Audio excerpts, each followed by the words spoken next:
Hello friends.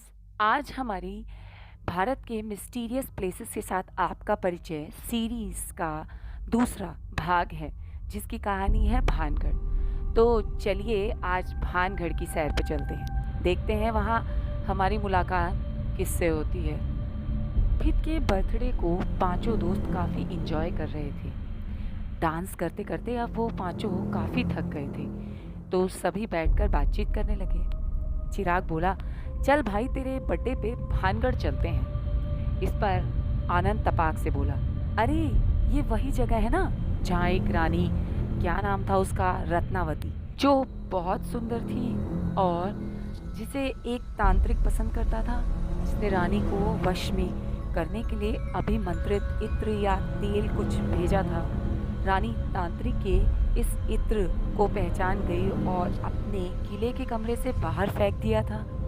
जिस पत्थर पर वो इत्र गिरा, वो पत्थर लुढ़कता हुआ तांत्रिक के पास पहुंच गया और उसी पत्थर के नीचे दबकर उस तांत्रिक की रहस्यमयी मौत हो गई थी।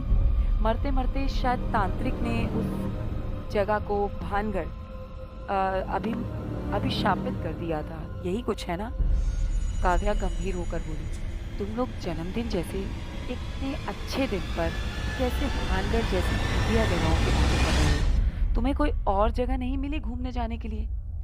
अब बारी थी शुभ्रा के बोलने की। उसने काव्या की बात का समर्थन करते हुए रोहित को बोला कि वो चुप हो जाए और इस तरह की भूतिया जगहों की बातें ना करे।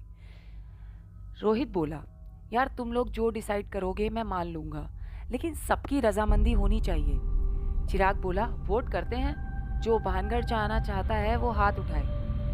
2 वोट जाने और 2 वोट ना जाने के पक्ष में पड़े। अब बचा रोहित का वोट, तो उसे तो चिराग और आनंद का साथ देना ही था। तो अगली दोपहर उन्होंने भानगढ़ जाने का फैसला किया। अपनी कार से वो जयपुर से भानगढ़ के लिए निकल गए। करीब 2 घंटे में वो वहां पहुंच गए। भानगढ़ के किले के मुख्य द्वार पर भारत सरकार की चेतावनी को देखकर वो पांचों वहीं रुक गए और उसे बड़े ध्यान से पढ़ने लगे। शाम के 5 बजे के बाद वहां रुकना बिल्कुल ही पूरी तरह मना था। ये पढ़कर वो एक दूसरे की शक्ल देखने लगे। पांचों रास्ते से ही लंच करके आए थे, तो वो किले के अंदर घुसे और किले को एक्सप्लोर करने लगे। करीब 5 बजे वो किला पूरी तरह से वीरान हो गया था। डिनर वो अपने साथ लेकर आए थे। करीब 7 बजे उन्होंने अपनी कार में ही डिनर किया और वहां से सीधे किले के मेन गेट पर पहुंचे, जहां वो चेतावनी बिल्कुल उसी तरह लिखी हुई थी। उस वक्त वो किला काफी खौफनाक और डरावना दिखाई दे रहा था। किले के गार्ड को काफी भारी भरकम रकम देकर उन्होंने किला खुलवा लिया। पांचों किले में घुसे। कुछ दूर किले में गए थे कि उन्हें पायल के बजने की आवाजें आने लगी। शुभ्रा ने जोर से रोहित का हाथ पकड़ लिया। रोहित बोला, अरे डरो नहीं, कुछ नहीं है। इतनी देर में पीछे से काव्या के जोर से चिल्लाने की आवाज आई। शुभ्रा और रोहित ने पलट कर देखा तो वहां उन दोनों के अलावा कोई नहीं था। ये सब देखकर तो शुभ्रा और रोहित की हालत पूरी तरह से खराब हो गई। अचानक रोहित को फोन की याद आई, लेकिन जब उसने अपना फोन निकाल कर देखा तो उसमें नेटवर्क बिल्कुल नहीं था।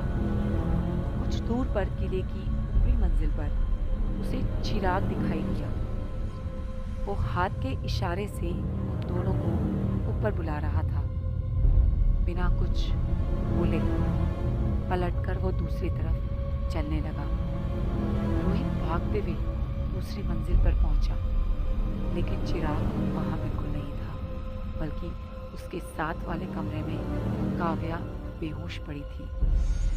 उसकी सांस अभी चल रही थी। शुभ्रा भी रोहित के पीछे पीछे वहां पहुंची। सब आनंद को ढूंढने निकले। चिराग और आनंद का कुछ पता नहीं चल रहा था। जिस कमरे में काव्या मिली थी, उस कमरे के बाहर एक लंबा गलियारा था। वो कमरे के बाहर खड़े ही थे। उन दोनों को लगा कि उनके पीछे से कोई तेजी से भागते हुए गुजरा है। शुभ्रा ये सब देखकर रोने लगी। काव्या बेहोश पड़ी थी। चिराग और आनंद का कुछ पता नहीं था। अब रोहित से रहा नहीं गया।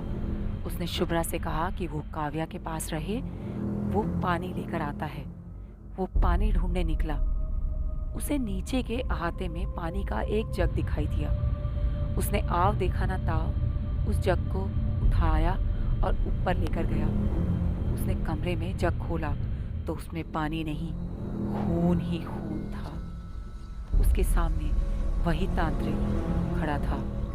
रोहित की तो सिर की पिट्टी ही गुम हो गई। वो तांत्रिक आगे बढ़ रहा था, रोहित पीछे हट रहा था। वो तांत्रिक आगे बढ़ रहा था और रोहित पीछे हट रहा था। अचानक आनंद उस कमरे में दाखिल हुआ। उसके हाथ में मंदिर से लाया हुआ गंगा जल था। आनंद की माँ ज़्यादातर जब भी आनंद कभी किसी जगह शहर से बाहर जाता था, उसे एक छोटी सी शीशी में गंगा जल देती थी। आनंद ने वो गंगा जल उस तांत्रिक की आत्मा पर छिड़क दिया।